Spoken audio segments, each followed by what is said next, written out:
and welcome to today's webinar, the State of the 911 webinar series hosted by the National 911 Program. My name is Pat, and I will be the moderator for today's session. This webinar series is designed to provide useful information for the 911 stakeholder community about federal and state participation in the planning, design, and implementation of the next generation 911 systems. It includes real experiences from leaders overseeing these transitions throughout the country.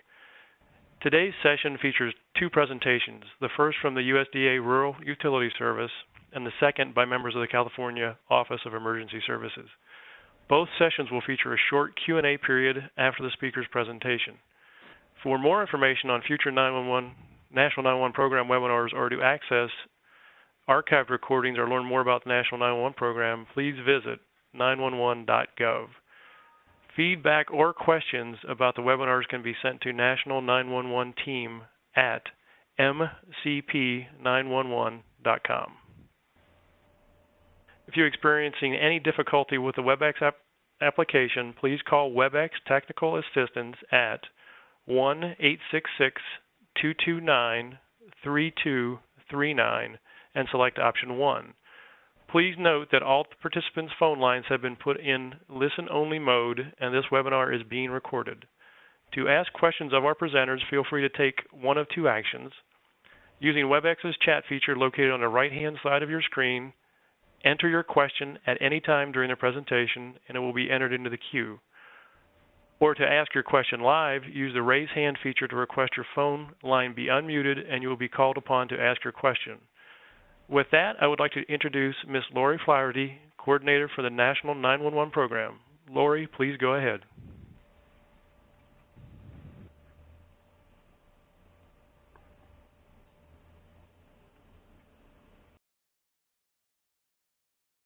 A longtime friend and advocate for the 911 community, and he is the Assistant Administrator for our electric programs with the Rural Utility Service, which is part of the USDA. With him is Mr. Keith Adams, who is the Assistant Administrator for the telecom programs, also with Rural Utility Service as part of the U.S. Department of Agriculture. So, gentlemen, the floor is yours. Well, thank you so very, very much. It's such a thrill to be together with good friends. This is Chris McLean, and Keith is here as well. And one of the things that at the Department of Agriculture and the Rural Utility Service we're very pleased is we're celebrating our 80th anniversary as an agency. 80 years ago, President Franklin Roosevelt created the Rural Electrification Administration by executive order, and from that action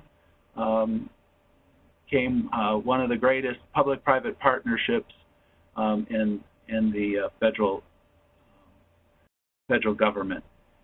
So in 1949, President Truman expanded the mandate of Rural Electrification Administration to include rural telecommunications deployment and finance. So our primary mission is to finance electric, telecommunications, water, and sewer infrastructure in rural areas. And in that, we are very, very proud that the first 911 call was placed from an REA finance system in rural Alabama. So we take a lot of pride in our contributions to 911. And our interests, of course, are to ensure that rural Americans have access to both current 911 services as well as next-gen 911, and looking forward also to the deployment of FirstNet. We want to make sure that rural America has access to that infrastructure, to that bandwidth, as well as rural first responders like the electric industry. Often one of the most dangerous situations we face in rural areas when power lines go down. And so we want to be part of that FirstNet infrastructure as well. And between our electric, telecom, and water infrastructure finance programs, we've deployed over the last 80 years a tremendous amount of infrastructure throughout rural America, all of which we think can be put to use and be helpful to the deployment efforts for both FirstNet, as well as NextGen 911. In the 2008 Farm Bill, Congress enacted a provision that expanded our mandate even further to allow the agency to finance integrated, interoperable emergency communication systems and 911 upgrades to serve rural areas. And on the 10th anniversary of that terrible day of 9/11, we were able to announce the implementation of that provision in our regulations. And we have now a capability to finance a whole host of rural upgrades in emergency communications networks, including 911. So I'm going to turn over this portion of the program to Keith to start to tell you a little bit about how the RUS telecommunications program is implementing the provision and will be available for questions. We are among those that are having some WebEx issues, so we're going to ask the host of the webinar to be able to advance the slides, and we're starting, I guess, with our title slide, which is the Rural Utilities Service, RUS, Improving 911 and Emergency Communications, slide number 1. Thank you, Chris. That was a great introduction and background into what we do here at the Rural Utilities Service and how every day we have a staff of 90 individuals here in Washington, D.C. and sprinkled throughout the country, how we look to provide enhanced broadband service to rural Americans with a special focus right now on our closing out our broadband initiative project by September 30, 2015. If we can go to the slide that we have for funding for expansion of 911 access. And Chris gave you a little bit of information here about the authorization in the 2008 Farm Bill, and it is referenced in 7 CFR Part 1735 of our regulation, where we talked about the funding that is available and the fact that we process the applications here at the Rural Utility Service, and there is a link for anyone who wants to go to that particular regulation. Next slide, please. We're talking now about the eligible 911 loan purposes, and as you can see here, it's to finance facilities and equipment which expand, improve, or provide 911 access, integrated, interoperable emergency communications, including multi-use networks that provide commercial and transportation information services, in addition to emergency communication services, homeland security services, transportation safety communications, and location technologies used outside an urbanized area. So all of that is included in our 7 CFR 1735.10 Part A 2. The next slide talks about our rule definitions. You will be eligible for funding under 911 purposes for rurality as defined as a city, town, or incorporated area of 20,000 or less, and areas located within urbanized areas contiguous and adjacent to cities and towns greater than 50,000. And for the purposes of the definition of the rural area, the population figure is obtained from the most recent census, and urbanized area means a densely populated territory as defined in the most recent census. And again, that is referenced in CFR 1735. Now, this is the area, and the next slide talks about non-duplication considerations. And we're talking here about considerations to the extent which the emergency communications capability or emergency communications benefits already exist in the affected area, and the need expressed by the proposed user of the emergency communications technology. So what we're talking about here is that we would not go into an area that was already being served. We will also not consider an application to finance an upgrade of 911 capabilities or other emergency communications capabilities by different providers serving the same geographic area, and that will be considered automatically duplicative. And duplication considerations will be reviewed on the basis of emergency communications benefits. Again, that is in 7 CFR 1735.12, Part G. Now, when we get to our next slide, we're talking about our loan security considerations. We consider government-imposed fees related to emergency communications, which include state and local 911 fees, which are pledged to repayment of the loan. And under our 1735.22C, this consideration is in addition to all other loan security arrangements specified in that part of our regulation. Lastly, we're going to talk about our loan eligibility. And as you can see here, eligible entities are any entity eligible to borrow from RUS is providing or may hereafter provide telephone service in rural areas, public bodies providing telephone service in rural areas, cooperative, nonprofit, limited dividend, and mutual associations. And 911 also includes state and local governments, Indian tribes, and emergency communications and equipment providers, only in cases where the provider offers adequate security where the state and local government that has the jurisdiction is prohibited by law from acquiring debt. So you can see in the what Congress had done is given us a lot of authority to be able to prepare for future changes in emergency communications delivery. And we have been involved, as I mentioned at the beginning, with 911 from its very first call, because that is an essential part of the telecommunication services which we finance in rural areas.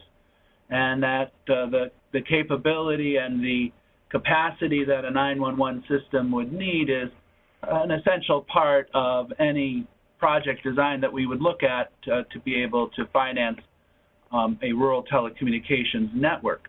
However, the Congress saw in the 2008 Farm Bill an emerging need and changing requirements, and it was important to be able to have a way to leverage investments to be able to expand into next generation 911 or to improve public safety types of communications, or a lot of the ITS types of investments that the Department of Transportation was making to enhance auto safety for vehicle-to-vehicle communications, so that we would have a mechanism to be able to upgrade services in those areas. And of course, at the time Congress enacted that provision, that was before FirstNet was adopted, but it was clearly on Congress's mind, because this authority sets the stage for the agency to be able to leverage some of the investments that FirstNet will be able to make.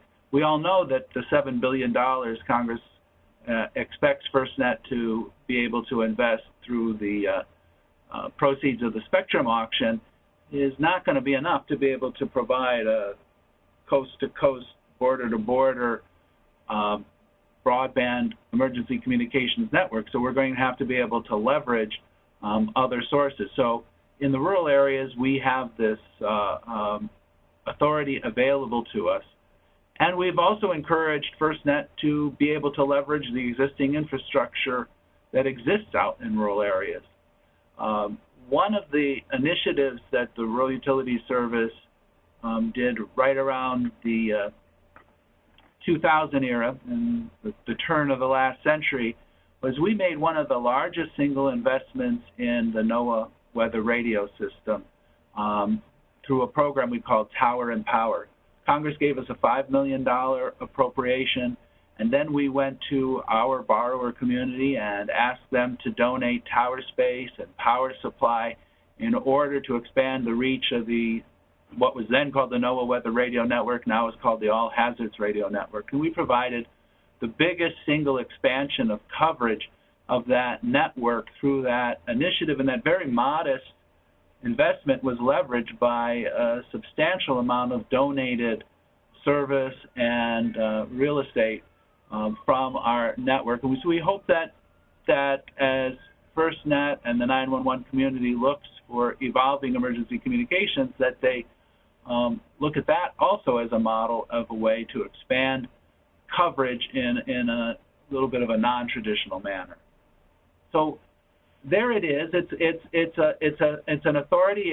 It's funded through our normal telecommunications program, which in any given year runs in the hundreds of millions of dollars. That's not to say that all of those funds will go to an emergency communications purpose, but it is certainly an eligible purpose. And we're as we look for every opportunity to be able to explain this authority, and both as a way to leverage FirstNet, but also to be able to fill in emergency communications gaps that exist in rural areas and address other public safety needs. So Keith, unless you have any other comments, I think we could be available for questions if anyone has any. Yes, thank you, Christopher and Keith. We'll start the Q&A portion of the session now. And I have not seen any come up as of this point. The only question I had was the request for the USDA slides. This is Lori. I have a question while we're waiting perhaps for people to submit a question. Sure. Are there any important dates that the community should think about in terms of the USDA funding cycle or notices of funding availability? Are there any times, months during the year when it would be important for them to be on the lookout for information from you folks in terms of the availability of funding? Well, this is Keith. The program is open throughout the fiscal year. We accept applications as they come in. This is different from our grant programs. Our grant programs do have the notice of availability of funds and notice of solicitation of availability. So this is different there. That, you know, we suggest that if you're interested in this, that you first of all reach out to our general field representatives. We have general field representatives in each of the 50 states. You know, it's about 25, 26 of them. And they can walk you through the process. They can work with you on, you know, what you want to make sure that you have in your application, and make sure that everything is in order before it is submitted here to Washington National Office here at the Department of Agriculture, where we would review the applications. I hope I answered your question. No, that's great. Thank you. All right, we do have a question from Kelly Latham. I'm going to unmute so the question can be asked. Go ahead, Kelly.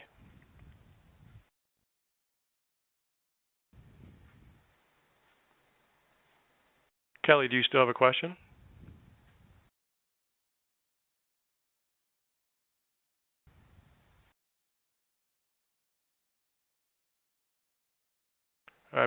I guess Kelly's not able to ask her question. So now I do have another question that's come in from Patrick Goldsmith. Can a county use RUS loan to fund their NG911 upgrade? And can they use this loan program to upgrade their aging radio system to a fully interoperable P95 compliant system? So I think the answer is potentially yes. I mean, we want to be able. That was Keith's guidance, to be able to contact their general field representative, which is again our local sales force, or engage us directly, and we can do an analysis to see if the county is eligible. But the Congress used the term integrated interoperable emergency communication systems. So a fully compliant wireless communication systems could be classified as an integrated interoperable emergency communications, as well as 911 upgrades. What Congress gave us too is some guidance as to what we can look to as ways to get that loan paid, and that's probably the most important point here. Is we have a loan program, not a grant program. So the loans have to be paid back. The good news, though, is that loans are at Treasury rates of interest or near Treasury rates of interest, which is an extraordinarily low cost. And, of course, working with us, there are absolutely no transaction fees that you might have to otherwise pay if you were to try to finance a similar investment through a bond issuance, for example. So it is definitely a potential eligible purpose. We would, of course, have to make sure that the community itself is an eligible rural community as well. We do basically 3 levels of analysis. The first gate is the project eligible? We would look at the communities that are served as well as the purpose of the loan and the technology used. Then we will do an analysis of the financial feasibility of the loan. In other words, is there a model of either a business model or a revenue model that will be able to pay back the cost of the loan as well as the cost of the infrastructure purchase. And then, of course, the last element is securing adequate security, providing adequate security for the loan. When we typically finance a utility, whether it's a water utility, electric utility, or telecom utility, we'll get a lien on the assets of the utility. When we're working with governments or tribal authorities or occasionally quasi-governmental entities, we have to put our thinking caps on how we get security, or whether even under the state laws we're able to get security in public assets. So that was the importance of that provision where the Congress said, well, you know what? If a community can pledge its 911 revenues to be able to repay the loan, that would provide a level of security to be able to go forward with a loan. So I think it starts with a consultation with us just to see if you fit in the eligibility gate, and then we'll be glad to work with you. Patrick had a follow-up question too, and he was asking, what is the payback period? We tie it to the useful life of the equipment. So it depends on the type of infrastructure that you would be purchasing. So if you can imagine a broadband network, right, fiber optics and outside plant, that has a long life. If you think of electronics, maybe handsets, that may have a shorter life. We take a weighted average of the life of the equipment financed, and that typically gives us our loan terms. The maximum loan term under our statute we're able to do, though, is only 35 years. I would say telecom investments come in around the 20-year mark typically. Yeah. Correct. All right. With that, I'm not seeing any other questions. I'd like to turn it back over to Lori to introduce our next speaker. So next, I'm really happy to tell you that we have several members of the California Office of Emergency Services who are going to do a presentation for us on a couple of different things that they are doing out there. We have with us today Karen Wong, who is the Assistant Director, William Anderson, who is the 911 Communications Branch Manager, and Alicia Fuller, who manages Emergency Call Tracking Systems, or ECATS, and NG911 Program Development. So, ladies and gentlemen, the floor is yours.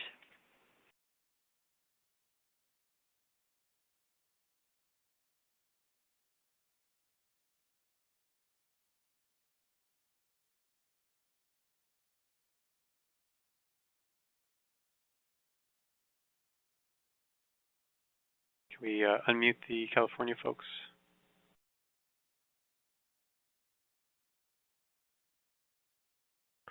Yeah, I had never muted them up, so I want to make sure they're still here.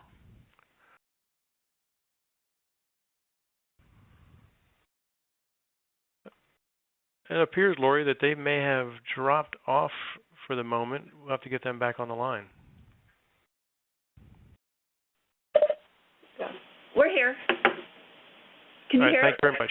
We hear you now. Thank you. Okay. I didn't realize we had to unmute ourselves on our screen. I just did our telephone, so we've been sitting here. I was chatting. So let's get started. This is Karen Wong. If we could change the slide, please. I'm just going to give an overview, and then I'm going to turn this over to Bill and Alicia. But what we've been doing in California, we've been looking toward next. If you like. I'm sorry, I'm having technical difficulties with my iPhone. I hit it by accident. We've been working toward Next-Gen 911 in California for several years.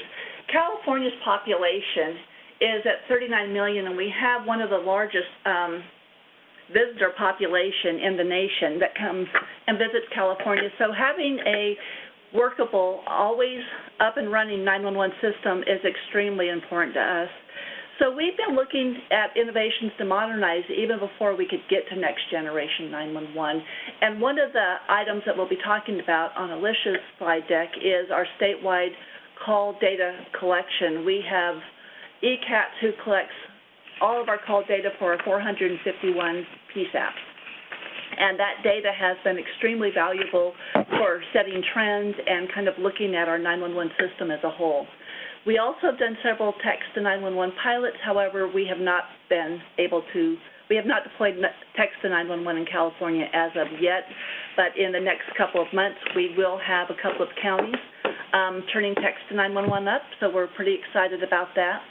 We also utilize our 911 advisory board by having public meetings. Our board is made up of sheriffs, police chiefs, fire chiefs, representatives from APCO and CalNENA. And what we're able to do is to look across at our larger issues like location accuracy and put together work groups and get all of our stakeholders involved to help look statewide to solve some of these very complex problems. So we have a complex 911 system here. We do have 7 next-gen pilots? No? 5, I'm sorry. I always overspeak. 5 next-generation 911 pilots. He'll go over with our successes on that. And then the other piece, and I was really excited about hearing this from the USDA's presentation, is I am the point of contact for FirstNet in California. And bringing FirstNet to California, because I kind of keep focused on us, and integrating that as we build out next generation 911 is extremely important. Our PSAPs basically will be the center focal point from the way that our citizens in our state will be able to send either video, pictures, text, or any other large type documents over to the PSAP to get to our public safety first responders. So our PSAPs are critical as we're rolling out FirstNet in California. The other piece I was really excited about hearing the USDA's presentation is how important rural California, or the rural communities in the nation, but again, I'm focused on California, the rural part of California is to FirstNet and to next generation. So when we have 911, so when we roll out next generation 911, it will be to all of our rural PSAPs as well as our very large urban PSAPs. So we're looking across the board that all the PSAPs will be treated equally as far as getting, whether they're rural or a large urban population, for getting next generation 911. So with that overview, I'm going to turn it over to Bill Anderson to go over what we've been doing for next generation 911 in California. Thank you, Karen. Good morning, everyone. We really appreciate this opportunity to talk to you today about where California is at with our next generation development. As I talk to various state administrators throughout the United States, it's obvious every state is taking next-gen development very serious. And all the states are in some form of next-gen deployment, whether they're still doing basic analysis of what next-gen means to their states, or they've actually have major deployments, such as Washington, Indiana, and Tennessee. Everyone is moving in that direction. We've all been operating off legacy systems since the 1970s, 1980s. They've worked well, but it's really time to take advantage of technology and move forward. So what I'm going to be doing over the next few minutes is basically talk about where California is at, how we've gotten to where we're at, some of the pilot projects we've done for NextGen, and then talk about where we're going to be going over the next few years and some of the challenges we face, which I'm sure many of the states can probably appreciate because they face the same challenges we do. They seem to be the same across the nation.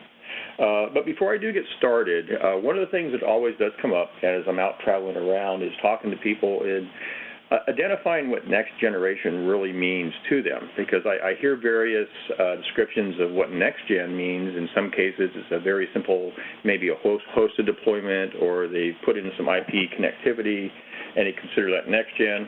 But for California, we really look at the full suite of next gen capabilities.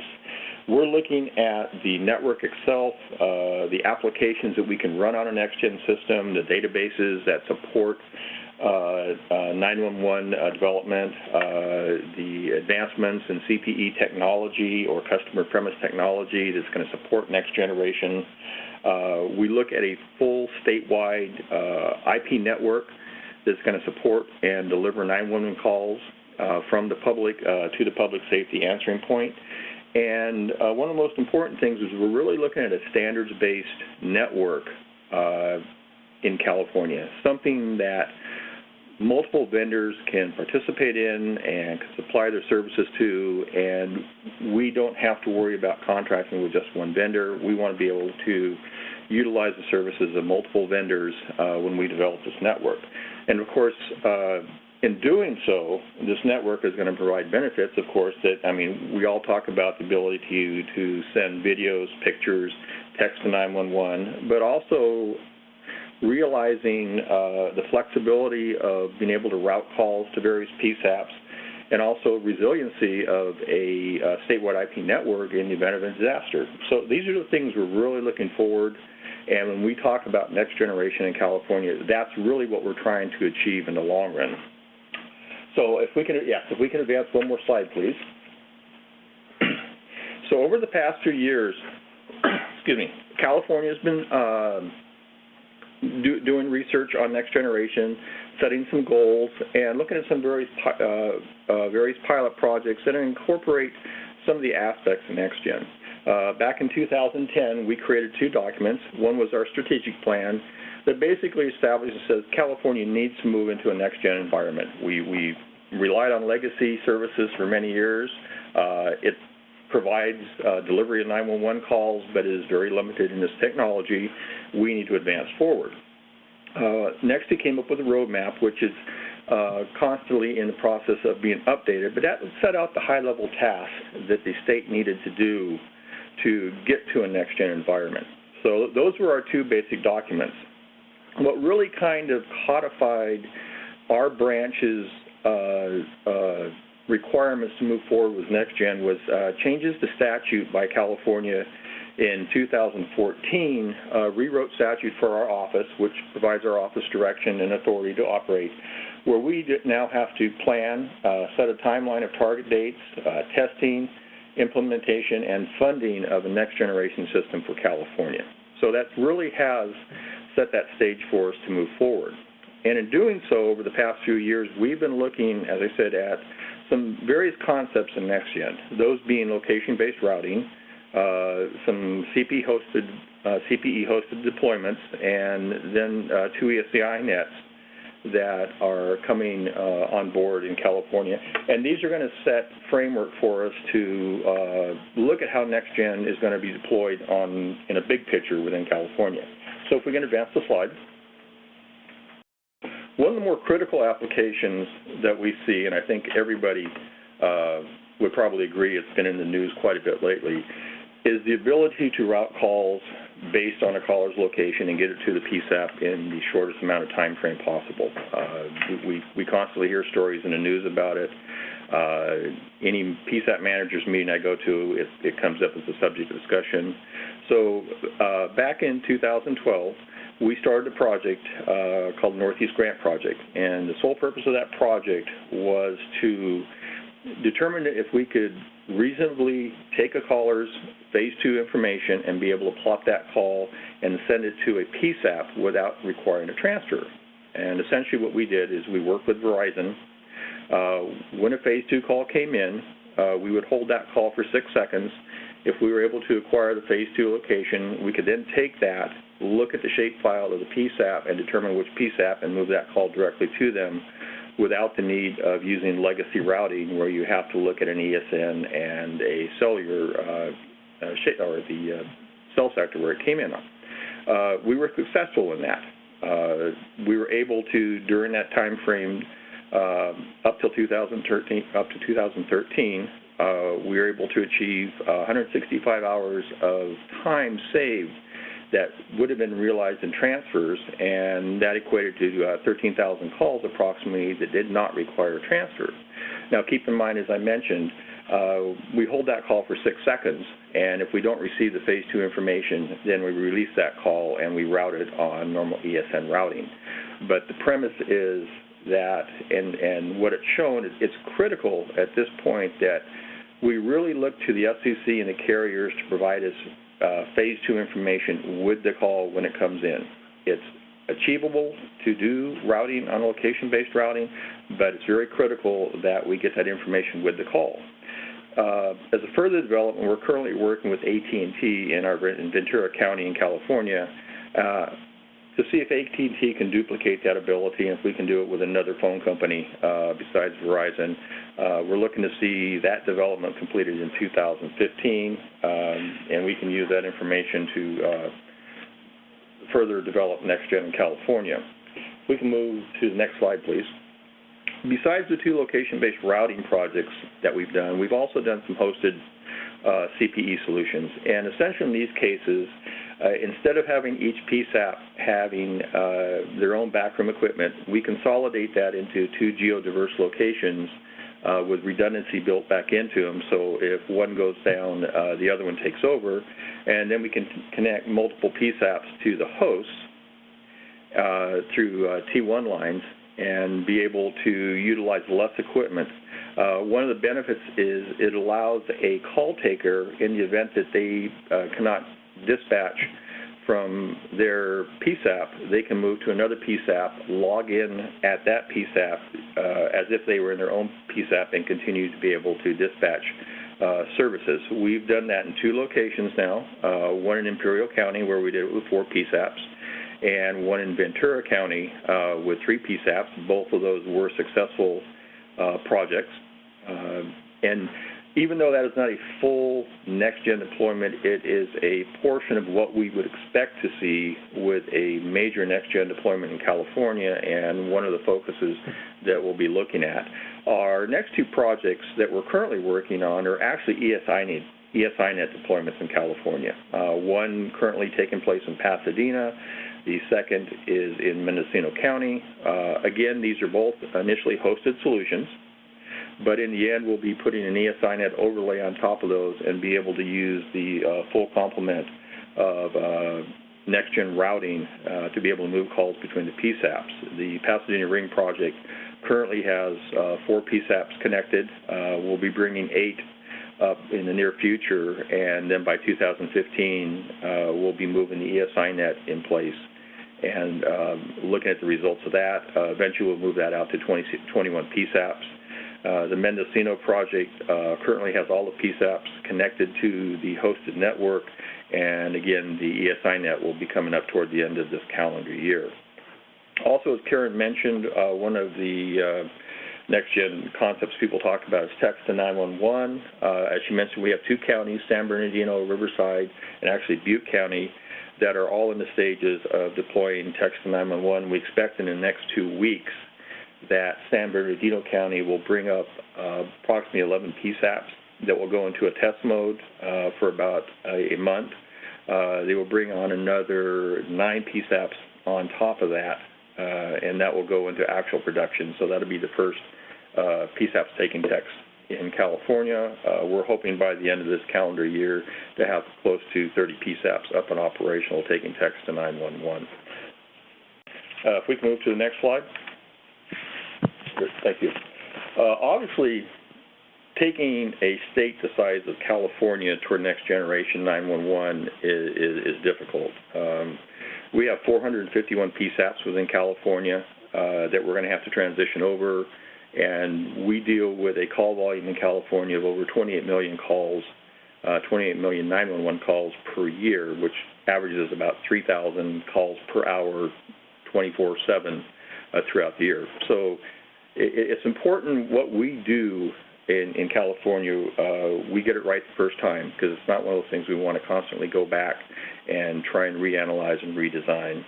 But some of the challenges you see are challenges other states face. Obviously, funding is a major challenge for us. When we look at next generation deployment, we're looking at probably twice the cost of what we currently spend on maintenance and operation of our legacy system.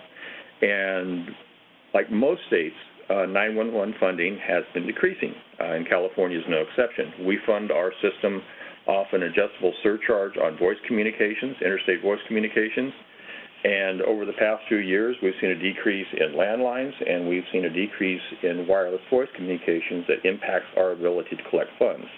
Our office and a couple coalitions in California are currently looking at various methods to redo legislation and redo how we collect funds. So we're looking at other states. Oregon is one state we have looked at. They currently use a fee for line service. I believe it's 75 cents. So that's one aspect we're looking at in California, but it's one of those things that we have to make sure we get it correct. Also looking at California's approach to Next-Gen 911. With the size of California and diversity, we don't know if a single ESI net that supports all of California is the proper direction to go, or if we should really be looking at multiple ESI nets that operate in California that have redundancy and backup built into them, and then the ability to procure the next-gen services. That's going to be very critical for us as we move forward. And then, of course, with some of the recent events that occurred, particularly in Washington, we stepped back and looked at the security of the system, also to make sure the integrity of the system is built in from the beginning, so we don't get ourselves into a situation where we could lose the ability to move calls or move 911 calls within California. So if we can move to the next slide. So where we're at right now is we're in the process of developing our transition plan for California. And this is really the plan that, when completed, is going to set the steps that we need to take to start developing contracts with various corporations to build out next generation in California. We expect this transition plan to take approximately 2 years. That should give us time to hopefully get our funding in place, get our procurement vehicles in place. Within this transition plan, of course, one of the main things is going to be the architecture for California, how we want to design it, the time frames it's going to take to develop next-gen in California. We know this is going to be a multi-year project that we need to plan for. Governance is going to be very important to us. California's 911 branch is not an authority. We do not tell the PSAPs or direct the PSAPs in operation. We provide funding and we provide network development. So we realize it's very crucial that we bring the PSAPs into development next-gen. It's there to support them. It's there to make sure we can get the calls. So it's critical that we get their input on how we develop that system. Again, funding is going to be very important. So over the next 2 years, we'll be looking at how the statute needs to be changed to augment or change the funding process. Procurement, we are currently moving forward with an RFP to develop contracts that will allow multiple companies to be able to bid on. So when we get ready to develop Next-Gen 911 in California, we will have procurement vehicles in place. That would eliminate the need to go out and do requests for proposals or requests for information for every time we want to do deployment. We would have contracts that we could ask the vendors to provide pricing for us and select vendors in that manner. And then, of course, GIS is going to be critical as we move forward with it, and as we realize, hopefully, to be able to acquire Phase 2 information. The ability to overlay that information on a GIS map is going to be critical. Not only can it identify the PSAP immediately for us, but also any of the responding agencies or hospitals, et cetera, that may be required contact. We have to deal with 58 counties in California, so the consolidation of that many shapefiles is going to be critical. So that is basically the overview of NextGen, where we're at right now and where we're moving forward to. So I'm going to go ahead and turn it over now to Alicia Fuller, and she'll be talking about California's 911 dashboard, unless you want to do question and answers first. We'll save question and answers for the end, if you don't mind. Sure, no problem. All right, so if you could advance to the building partnerships slide, that would be great.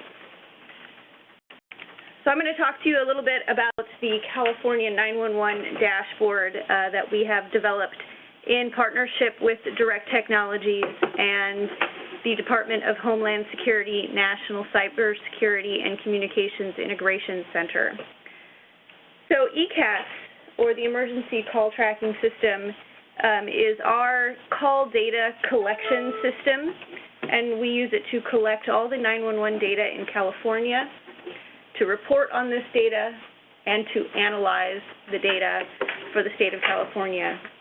Out of this system that everybody in California uses, the state of California, the PSAP, we have worked in partnership with DT and DHS to develop the California 911 dashboard. The dashboard is currently in a display phase. It's basically a demonstration concept that we are looking at, and we will be moving to a full pilot phase once the objectives are clearly developed for this phase of the project.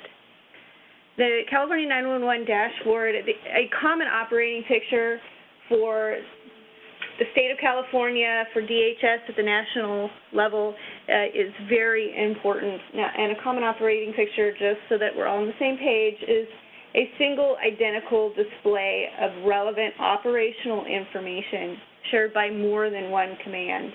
And it facilitates collaboration and planning and assists incident responders in achieving situational awareness. So the California 911 dashboard is being developed with that in mind so that it can be incorporated into a common operating picture at the state level and at the national level.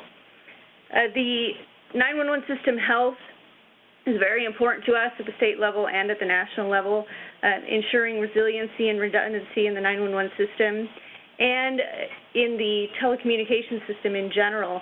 Through the 911 system, with the number of calls that we have in California, we can see when there are anomalies in the system, like wireless carriers that we do not receive 911 calls for one reason or another. That's an alert for us that something may be wrong in the system. Another very real example that we are looking at as well is telecommunications denial of service attacks. These attacks are growing in volume. The attackers are becoming very bold and threatening the health of the 911 system. So this is the type of incident that we are using the 911 dashboard to become aware of. If you can move forward, that would be fabulous. All right, so the 911 dashboard, let me just set the stage a little. In California in 2014, we had 28 million 911 calls, 76% of which are wireless calls.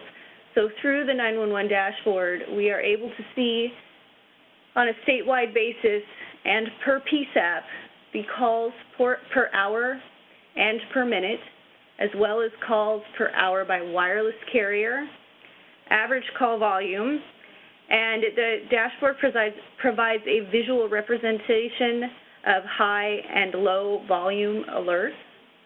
It also provides visual indicators showing phase 2 calls plotted on a map of California. And the map controls allow the user to zoom in on the map to the city or the incident level to see more detail. So if we can move forward, I've got a few examples of the dashboard. Now, this is very small. I understand that we're looking at this on our computer screens in most cases, so I need you to imagine for a few minutes that this is in an operations center up on really big screens on the wall. So if you can visualize that while you're looking at this, that'll assist.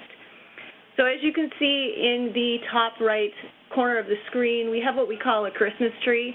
It lists the FCC IDs of all of the PSAPs in California. The green means that they're good. Blue means that there's a low volume indicator of some kind. And then what you don't see here is red, and red would be an alert of extremely high volume of some type. On the left side of the screen, you see the image of California. It lists the calls per hour and calls per minute.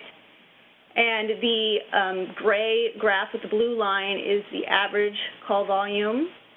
And then the colorful graph shows the volume by wireless carrier. And then we see a map of California. The dots indicate phase 2 wireless calls. We're not plotting phase 1 wireless calls at this point in time. They plot on top of a tower.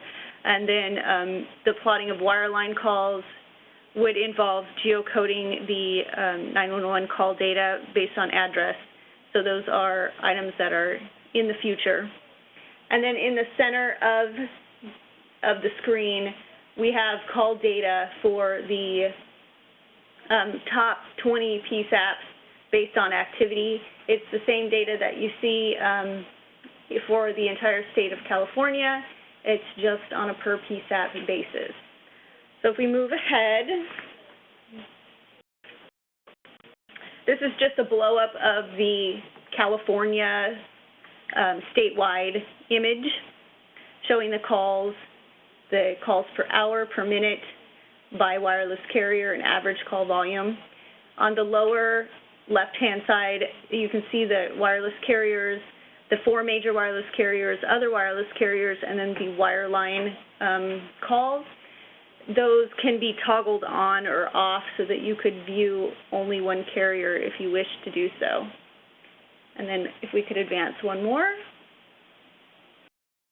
And this is just a zoomed in image of a particular PSAP showing the Los Angeles area and the statistics for a particular PSAP at that moment in time in Los Angeles County. So that is all I have. So I think we're ready to move on to any questions. Thank you, Karen, William, and Alicia.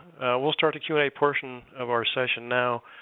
As a reminder, to ask a question, please use the WebEx chat feature located on the right-hand side of your screen, or press the raise hand button so we can unmute your phone line. I do have 2 questions already, one from David Connor. His question was, there an evaluation conducted on the 13,000 calls that did not require transfer to determine how much actual time was saved using XY location-based routing? Yeah, on that particular one, we took an estimate at approximately 45 seconds it takes to do a transfer, and when you do the math of that, it comes out to 165 hours of time saved based on a 45-second transfer.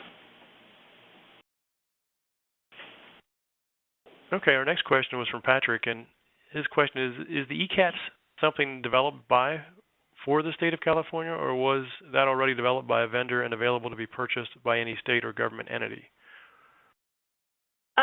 We worked with Direct Technologies on the ECAT system, and I'm sure this could be developed for any other state agency that would be interested in it. We have worked closely with them to develop the dashboard, but it's all using the basic data that we collect through our ECAT system on our just 911 call data.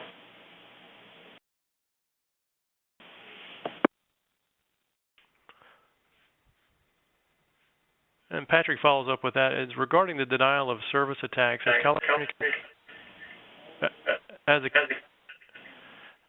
considered a more severe penalty for denial of service attacks on 911 than the current penalties against a commercial or private company? I don't even know. I can't even answer that question. I'm not even sure the answer. But we will be glad to double check on that. If we could get the question, if he could shoot it over to us in writing, I'll be glad to get an answer for him. Yeah, I will follow up with the question and the asker of the question. Perfect. Thank you.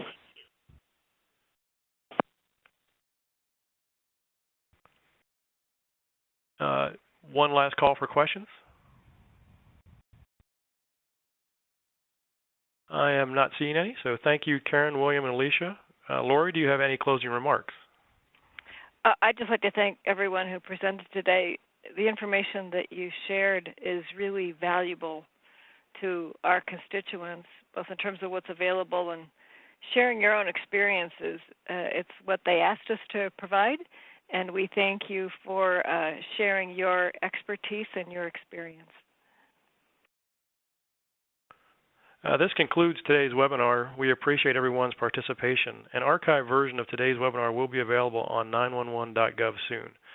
The next seminar is scheduled for Tuesday, August 11th at 12 noon Eastern Time. We hope you'll be able to join us. And thank you and have a great day.